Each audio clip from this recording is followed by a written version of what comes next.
Inflación es lo que está preocupando ahora a todo el mundo económico. Si los precios van a dispararse, poniéndonos en un problema grave, porque todos los bancos centrales están inyectando trillones de dólares y euros en la economía. Nos lo va a explicar ahora el Nobel de Economía Kydland, igual que nos explicará también cómo la demografía, el envejecimiento de la población cambia nuestras vidas y nuestros bolsillos. Y, en fin, cómo la incorporación de las mujeres a los puestos ejecutivos en las grandes corporaciones también influye en nuestras vidas. Enseguida, con Kydland, todas las respuestas.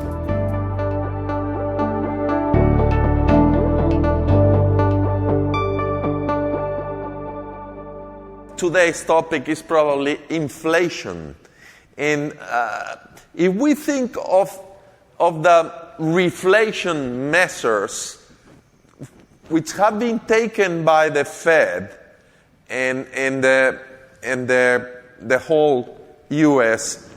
economic institutions, establishment, maybe it's a vaccine, a jab too big, maybe it's too strong, it's too much liquidity, too much money, 4 trillion, and it could be, as some voices are, alarming. Maybe those 4 trillions having too much. Maybe they will awaken the inflation back in the 70s, that was terrible, and it was. What do you expect? It's very hard to predict, but we can start with what the data suggests, and that is. So I get a monthly report about how much the broadest measure of the money stock. It's called Divisia M4. There's an economist by the name of Bill Barnett who thinks that is the most important measure of the money stock. And over the past few months, they have reported the percentage increase in the money stock from a year ago until that month. And these figures are always somewhere between 25 and 30% increase. That, I suppose that is what makes some people scared about the potential resurgence of inflation, because 25 to 30% rises. Now, what the Fed seems to suggest is that this will be just, if there is a blip in inflation, it will be temporary. And that's why it's a little hard to predict, because that could very well be. If they decide to slow down the growth of the money stock, then the effect on inflation will not be as large. So that remains to be seen. But if it turns out they continue to increase the money stock at the rate they have been doing for the past half year or year, it's hard to see that would not show up in the inflation figures. And I suppose one thing that makes one concerned is if there is a persistent rise in the inflation rate, that almost surely will show up also in a rise in interest rates at all maturities, and then that is something that could have a negative effect on the economy. But the effect of money growth on inflation is, so we used to have a famous economist who was an expert on money, Justin Friedman. And he always pointed out that the increase in the money supply has long and variable lags in terms of the effect on the inflation rate. And so I suppose that's something many economists believe. And if you believe that, then it's a little tough to make predictions in the short run, but more serious would be the effect it will have in the longer run.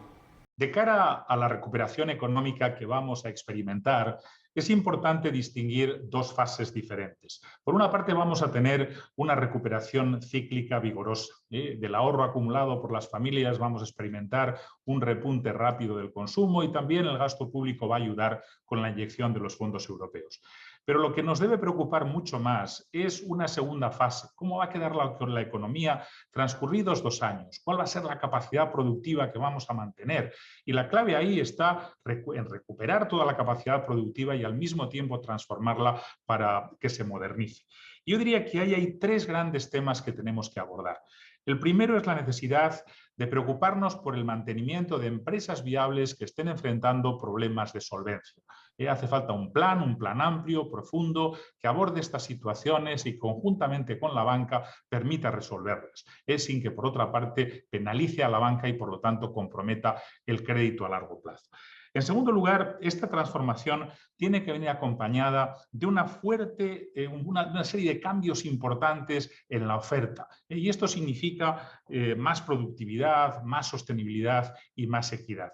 ¿Y por qué pasa esto? Por la inversión. Pero pasa por una inversión que esté orientada hacia transformaciones productivas, a transformaciones de la oferta, como decía, basadas en capital humano, en tecnología, en innovación. Y esto no entiendo que se pueda hacer solamente de arriba abajo, con grandes proyectos identificados por el gobierno. No hay inteligencia capaz de sustituir a la inteligencia de miles de empresarios que con los incentivos adecuados pueden transformar sus empresas y hacerlas más competitivas.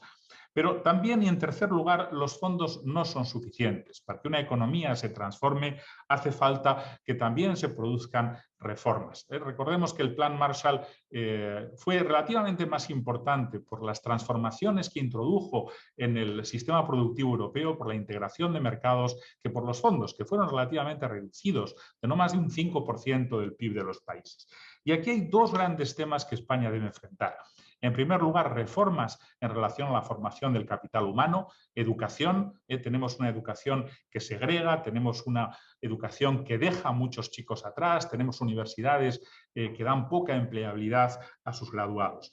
Y en segundo lugar, instituciones. Tenemos un sector público que no es ni eficaz ni eficiente y que tiene que transformarse profundamente en el sentido de ser mucho más productivo. Y a esto ayudaría, obviamente, una serie de reformas, no solamente en el ingreso, sino también en el gasto público.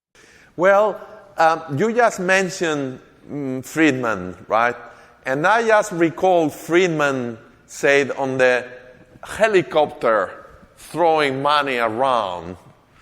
Yeah. So, do you know what, Professor Kydland? I just thought that maybe putting this $1,000, I think was $300, $400 in every American citizen account is something similar to throw money, dollars from a helicopter. What do you think? Yeah, there is some similarity. So the Biden policies have been the way they have talked. It's basically about 2 things. And one thing is simply giving money. I forget the numbers now, but maybe let's say $1,400 per person. And the other thing they've done is to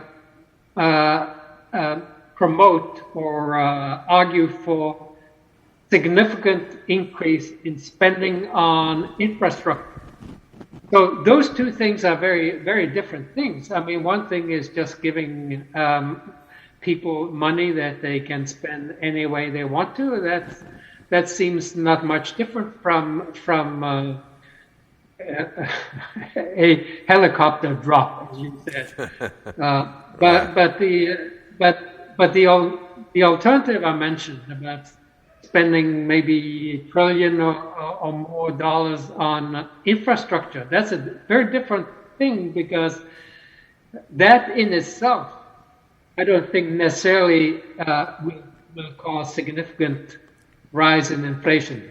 I know there are some economists who have argued that. I think Larry Summers did, and a couple of others. But I think that is a less serious problem than simply just increasing the money stock just like that in a way that anyone can use it, or in terms of the potential inflation effect.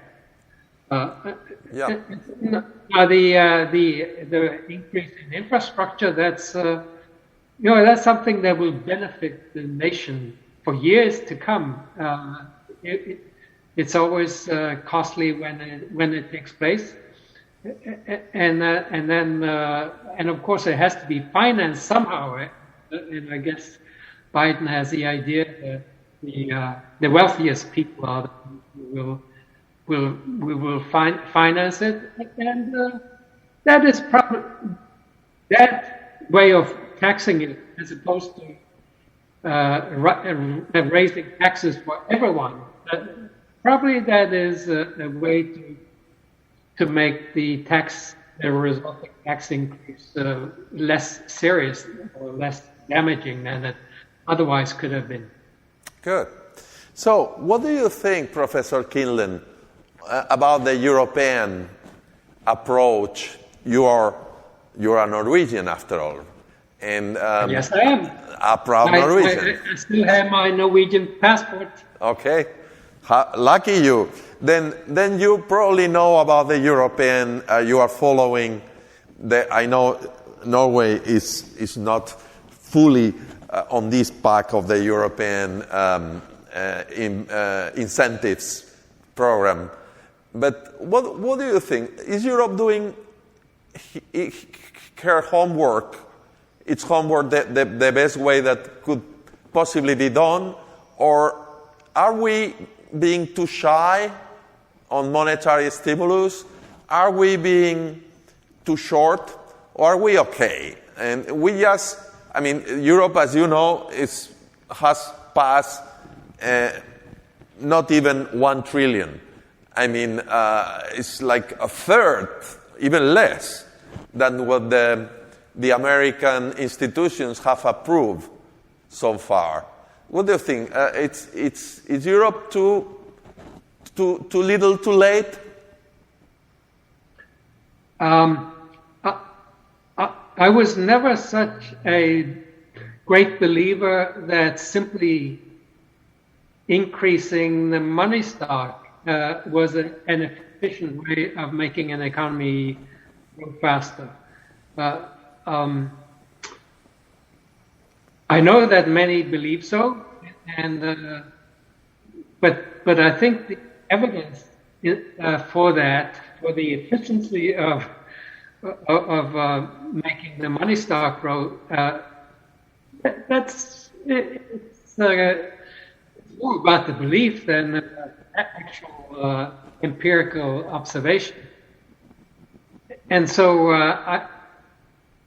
I can see that Europeans would be, they're probably influenced by, for example, the Germans. The Bundesbank was always the master of predictability of what's going to happen to the money stock, and I shouldn't say always, because they in the around 1920, after World War I, they were hit by a serious hyperinflation, and so that's obviously something the Germans don't want to happen again, and I suppose they are influential in what happens to policy, monetary policy in Europe as a whole, and so I can see that there is some reluctance to use that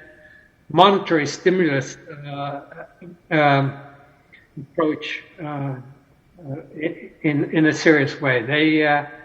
There is some doubt about how efficient that would be. If you're asking me about the recovery of the European Union, well, I wish it would be an opportunity to put the human beings in the center of our efforts and investments, public and private. For two reasons: because we are human beings and the economy must serve to all of us, and the second reason is precisely because respecting the human rights is the more efficient way to prosper. I mean, all we have to do is to put investments behind human rights, because they are the best investment. That is investing in education, in all ages, all our life, through to adapt every professional to the new demands of technology, which is the best multiplier of productivity, competitiveness, and prosperity. This means to invest in research, which is the path to improve technology whose benefits will be shared through education. And this means also investing in health, in our health systems, because it is the way to make our population engaged and active all our life. And this means making retirement an option and not an obligation. Why I say that? What's the proof of this? If we check around the countries which have more prospered, we have the Scandinavians, precisely because they have invested more than other regions of the world in education, in health, and in human development. That is what I want for the whole European Union. I'm afraid, though, that the powerful created interest and the big corporation could have the temptations to use these funds to recover their own benefits, like doing buyback of shares or just to repay their debts. We should therefore watch carefully what's done with our tax money to make sure that it will be invested in our interests, like in projects of education, of health, of research and science for a shared prosperity. Thank you.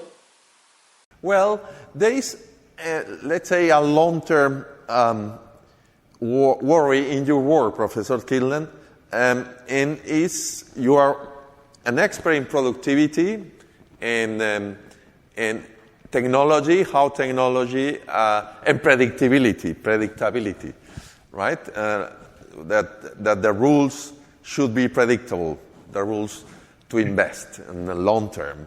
And well, there is something, the demographic trend, which is population growing older, and the active population growing older, that is changing the American and the European long ago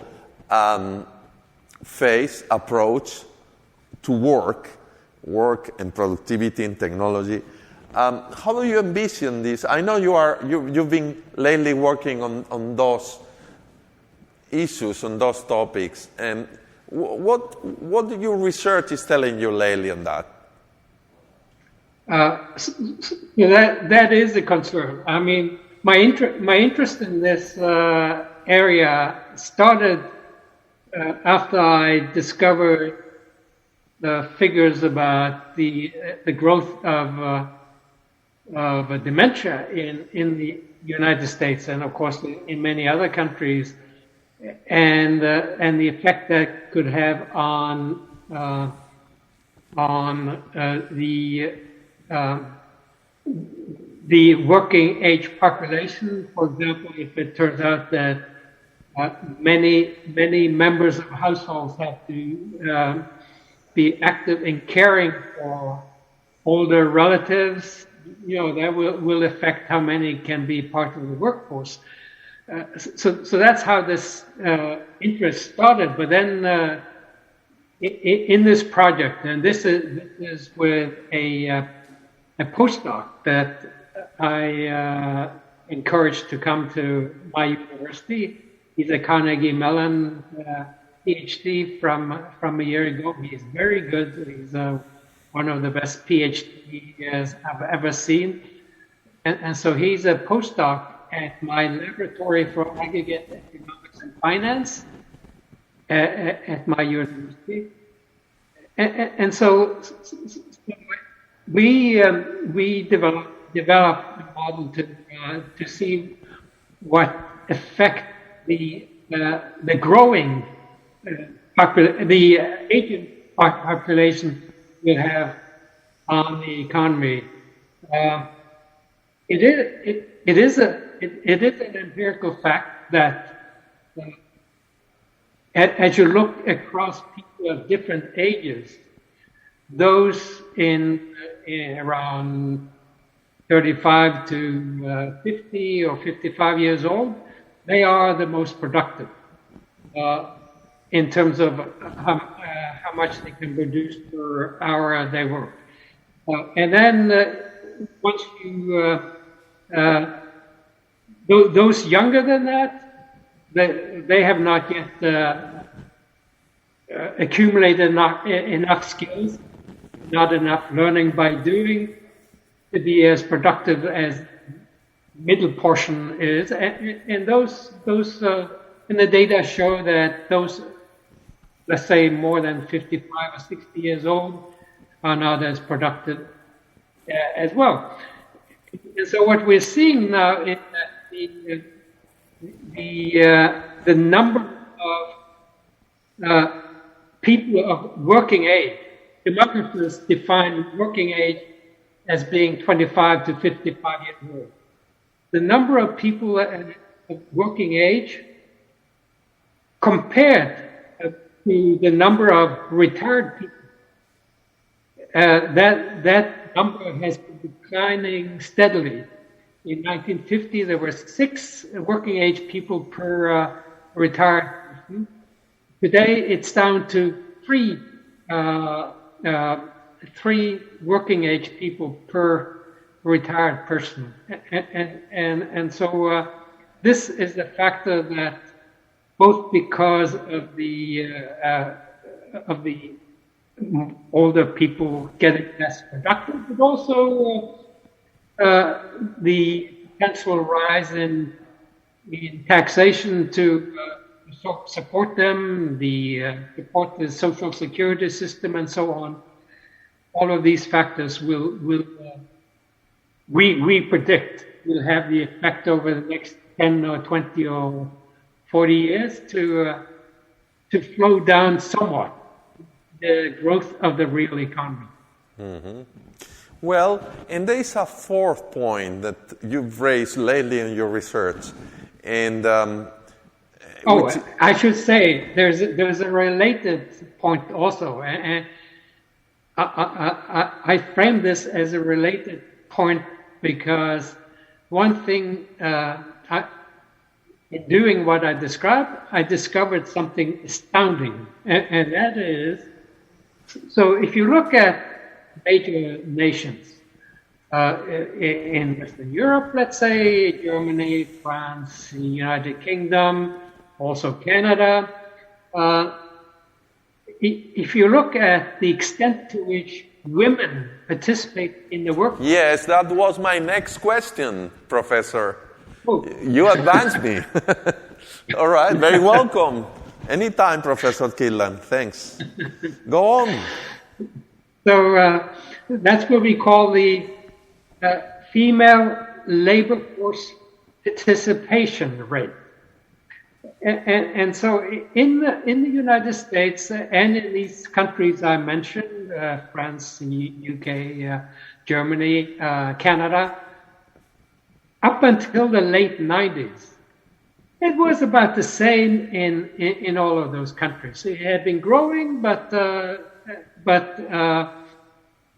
there was little difference between or among those 4 or 5 countries. Then something spectacular happened, and that is, from then on, the female labor force participation rate in the United States starts falling, and it's falling, and it's now it's quite a bit lower than it was in the late 90s. In the meantime, in these other countries, it just keeps growing. And so while around in the late 90s, there was only maybe a couple of percentage point differences between the US and these other countries. Now there's 8 to 10 percentage point differences. That's spectacular. And so, but to me as a researcher, that provides a great opportunity. I mean, we seldom come across natural experiments like that. And so I see an opportunity now to try to learn about what are the incentives that make, what are the most important incentives to make women be part of the workforce. Of course, as you have already pointed out, I'm Norwegian. If you look at Norway, Sweden, and Denmark, in those countries, labor force participation is on the order of 90%. And that's there's probably something we can learn from those countries that could be applicable to just about any country. Estamos en la fase final de la crisis de la pandemia del coronavirus y en estos momentos empieza a verse la puerta, la luz al final del túnel. En relación con esta salida de la crisis, lo que me gustaría, sobre todo, es que aprendamos las lecciones que nos ha dado la crisis del COVID, pero también la crisis de 2008. Y lecciones significa pues, darnos cuenta y actuar reconociendo que la ciencia, el conocimiento, la sanidad, la educación es el mejor plan de contingencia.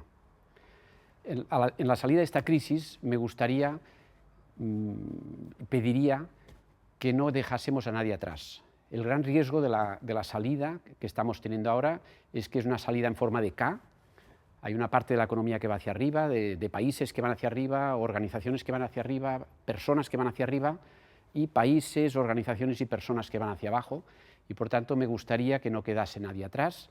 Hay personas que tendrán que cambiar de trabajo, empresas que se tendrán que reconvertir, que ayudemos, que haya programas de ayuda para esta reconversión. También me gustaría que de esta crisis salga una Europa más unida.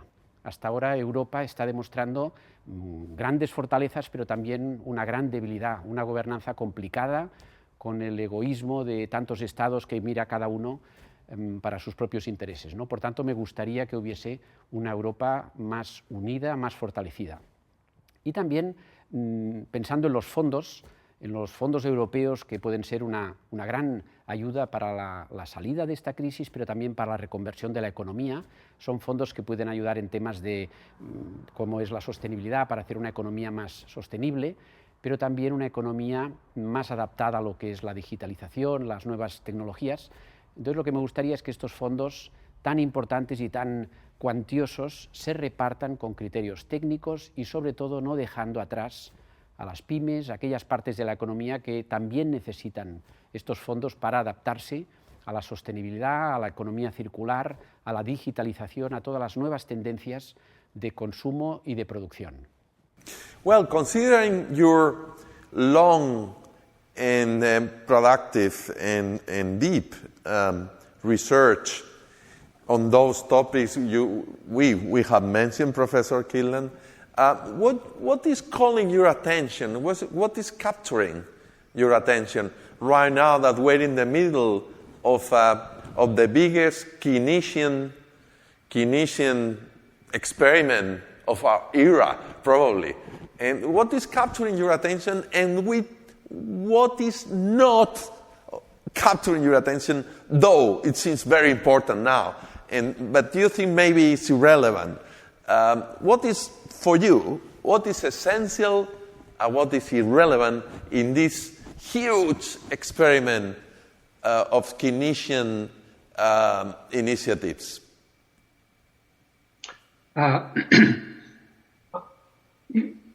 You probably wouldn't appreciate this, being a journalist for La Vanguardia. I would say, well, I don't bother to read newspapers. I don't follow politics. Good point. Good point. So I don't know what this talk about Keynesian means, but I guess I can guess from the context in which you bring it up, and I think it seems that Biden has some of the right ideas, because he has you could say that there is some what you call Keynesian aspect to it, in that they probably hope that this will make the economy grow faster in real terms.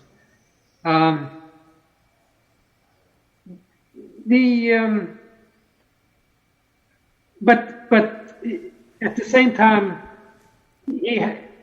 at least the way he talks, he has this focus on spending precious government resources, government funds, on something that will be useful for maybe decades to come. And that I think is a very positive aspect of the whole thing. And so that means that, to me, it doesn't strike me as particularly or as dramatically Keynesian, the way you put it. It's something that most economists would agree, whatever opinion you have on the potential for government spending to jumpstart an economy. To spend government funds on those kinds of activities, infrastructure and so, health issues and so on. Those are infrastructure will benefit the nation for decades to come. To improve health, organizations will improve the quality, the cognitive skills of children and so on. I mean, these will contribute to making the workforce more productive in the long run. These are, so I think more about the long-term, the forward-looking aspects of the whole thing. Mm-hmm. Well, just to finish, in the last lap of our talk, maybe I would like again to mention your expertise in the impact of technologies and growth and long-term growth and of the economy. So you always have the lights of your car, long lights, looking far. You are, as you said, you got a credit for that. Well, when we look then at the technologies around us, everybody, when you say the word technology, thinks of microchips, algorithms, applications, cells, satellites. But maybe you have other ideas about what technology is and how technology changes the world and improves our lives and productivity and economies. I don't know if you have something that goes beyond the trend on micro. I mean, like everybody is speaking now about the shortage of microchips, right? For instance. So, but maybe technology is something else. What do you think? I have very few opinions on details of technology. Just to give you an idea, I wish I had my mobile phone in my pocket, because then I would have pulled it out of my pocket and showed you my flip phone. Yeah. Well, I don't even have what some people call a smartphone. Okay. And so I have very little personal interest in technology. So I suppose that's a paradox, because in my keynote speeches, I will talk about technological advance as the key driver of long run growth. That's what I remember. Exactly. Okay, that's curious. But still, technology is the leverage that changed the world, right? Yes, absolutely. I mean, it's kind of you could call it a catalyst. Okay. It's what gets it going. And so if you think of what drives economic growth, one way to put it in layman's terms is say, okay, there's technological change, which means businesses discover new products, they discover how to make them more cheaply. They discover products that people like and are willing to purchase, and so on. And then to produce them, factories and machines are constructed, office buildings are constructed, and so on. So physical capital is created, and then the workers get hired. They get paid higher wages and so on. Workers or the population's general income rises. So that's the way economies grow steadily in the long run. There are ups and downs that we call business cycles, but what really matters is that this is happening in the long run. But that's also because these are such long run decisions.